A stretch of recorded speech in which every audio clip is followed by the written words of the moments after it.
My name is Shahed-136, I cost $20,000, and I'm being used to bankrupt the most advanced air defense systems on the planet! Introduced by Iran in 2020, I'm a suicide drone. I don't come back. I find my target and I fly into it.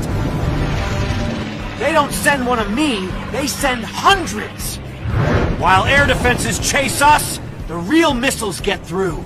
They shoot me down with Patriot missiles. Each one costs $3 million. I cost $20,000. They can't keep doing that!